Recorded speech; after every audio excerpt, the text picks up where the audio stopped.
Salut tout le monde. Il est 4h15 du matin.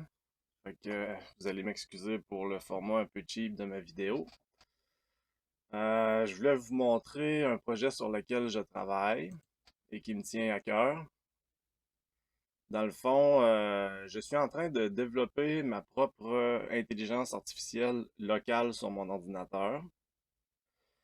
Et dans le fond, je voulais simplement vous faire un petit aperçu de mon projet et les perspectives d'avenir.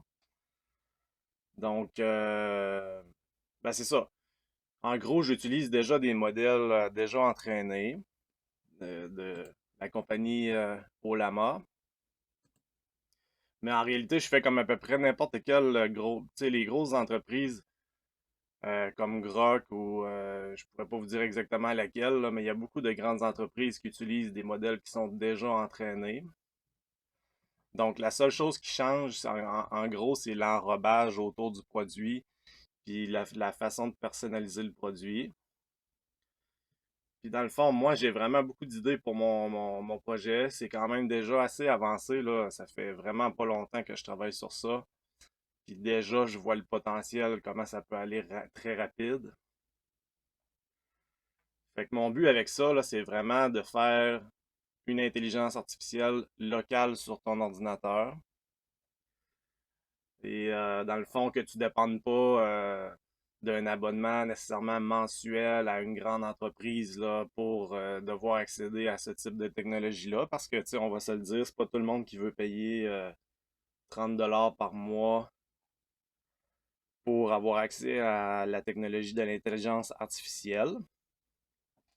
Puis il y a aussi l'enjeu de tu sais, la vie privée, la protection des données et tout ça. Donc moi, c'est 100% local. Ça veut dire qu'il n'y a aucune requête à un serveur distant qui peut potentiellement donner lieu à des fuites de données ou bien de l'utilisation de tes données personnelles. Donc, tu es comme vraiment en train d'interagir avec ton intelligence artificielle de façon privée. Puis là, ben c'est ça. Dans quelques secondes, je vais vous montrer un peu comment ça fonctionne, puis vous montrer le potentiel. Mais en gros, tu sais, probablement qu'il y a déjà des trucs qui sont déjà existants dans ce même genre-là. Mais moi, j'ai vraiment des idées là assez, on va dire, assez poussées pour le futur. Puis le but de ma vidéo, c'est vraiment juste de voir s'il peut y avoir un engouement là, par rapport à mon projet. Puis, tu sais, je vous le cacherai pas, là, tu sais, moi, c'est un projet que je fais en sideline de mon travail. Mais tu sais, si je vois qu'il y a un intérêt, parce que là, c'est une vidéo YouTube. Si je vois qu'il y a un intérêt pour mon projet, ben peut-être que je vais essayer de mettre les bouchées doubles pour que le faire développer plus rapidement. Donc moi, c'est sûr et certain que les gens, s'ils sont intéressés, je vous demande de vous abonner à ma chaîne parce que c'est vraiment ça qui va me donner le pouls à savoir quelle énergie je mets dans tout ça. Puis éventuellement, il y aura peut-être une page de support là, du genre Patreon avec un montant peut-être, je sais pas moi, entre 5 et 10$ par mois, que vous aurez accès à tout ce que je fais. Donc, si je fais une première version utilisable avec l'abonnement Patreon, vous auriez la possibilité de pouvoir télécharger tout ça. Fait que là, j'en parlerai pas pendant 10 minutes. Je vais vous montrer, faire une petite démonstration assez rapidement. Juste pour vous dire, moi, mon projet, dans le fond, les modèles Olama, c'est pour vous donner pour les gens qui sont peut-être pas familiers avec l'intelligence artificielle, un modèle, tu peux le voir presque comme une zone du cerveau, là.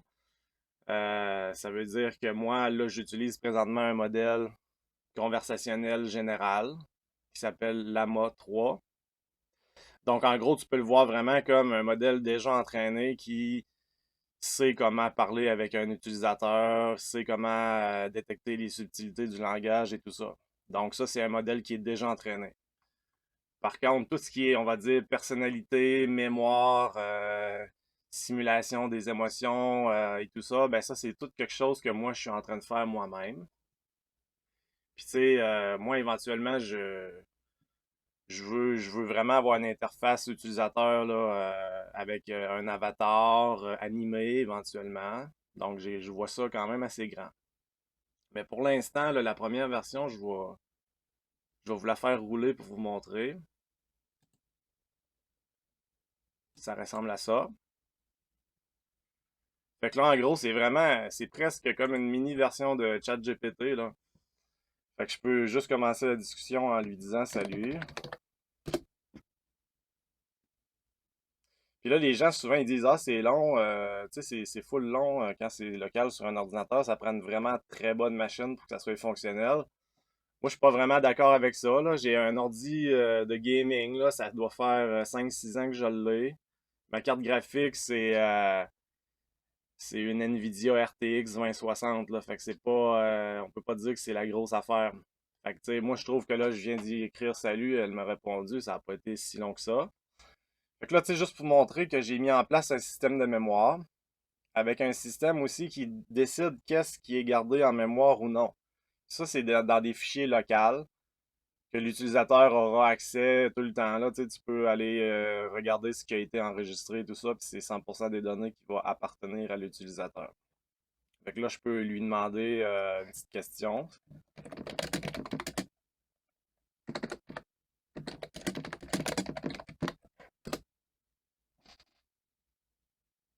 Puis là, l'avatar, c'est simplement un dossier. Fait que pour l'instant, tu fais juste aller mettre une photo là, puis c'est réglé. La prochaine fois que le logiciel va démarrer, ben, ça va être avec la nouvelle photo. Puis moi, c'est sûr qu'au fil du temps, ce que je veux, là, c'est vraiment faire en sorte que la première itération des avatars, ça va être que quand je vais avoir mis en place un système, on va dire, de simulation d'émotion qui est un peu relativement convaincant, ben là, je veux que l'image change en fonction de, on va dire, les émotions qu'elle vit. Donc, si je dis quelque chose puis ça la fait rire, ben là, je veux que l'avatar change pour une image d'avatar qui rit. Puis ça va être la première itération. Par la suite, moi, je vais évoluer vers d'autres choses. Je vais évoluer vers de la vidéo. Donc, tu sais, pour donner vraiment une présence là, presque réelle, là. En gros, moi, ce que je cherche, c'est vraiment l'expérience utilisateur puis la fluidité dans mon application. Fait que là, elle dit salut Louis. Elle me dit mon nom c'est Louis, j'aime le spaghetti, puis j'aime mieux qu'elle me tutoie au lieu de me vous voyez. Là, elle dit que je suis un passionné de Overwatch, puis mon personnage préféré c'est Moira. Donc, tu sais, on peut voir que la mémoire fonctionne parce que là, j'ai lancé le programme. Tu sais, le modèle déjà entraîné de Olama, lui, il garde pas une persistance de données. Fait que, en gros, c'est ça. Puis là, ce qui est le fun, c'est que déjà, j'ai mis en place un système où elle peut consulter des fichiers au format texte sur mon ordinateur. Donc ça, j'ai réussi à faire ça dans les derniers jours. Fait que là, juste pour faire. Puis tu sais, c'est en langage fluide. Parce que la première version que j'avais fait, c'était vraiment, fallait écrire une commande qui dit ouvrir tel fichier, puis après ça, le fichier se chargeait en mémoire et tout ça. Mais moi, je veux vraiment que ça reste naturel. Fait que là, je peux lui demander en langage naturel.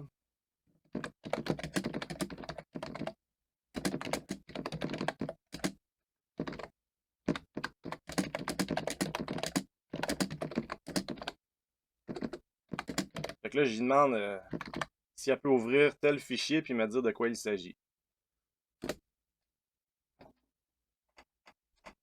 Là, ça dit fichier tronqué à 10 000 caractères, mais ça va tout être des paramètres que je vais rendre tu sais, libre au choix de l'utilisateur, là, si on veut. Là, mais tu sais, j'ai pas besoin qu'elle lise. Mettons, s'il y a 100 000 lignes de code, j'ai pas besoin qu'elle lise les 100 000 lignes pour l'instant. Là. Fait que là, tu sais, on voit que ça a fonctionné. Bon, là, elle se mêle un peu parce que c'est un modèle qui est pas nécessairement spécialisé dans la programmation informatique. Fait que là, elle me dit un peu de quoi il s'agit, que j'utilise Tkinter pour l'interface, etc. Puis que c'est une interface graphique en Python. Mais tu sais, c'est un modèle qui est quand même très performant, même s'il n'est pas spécialisé en coding.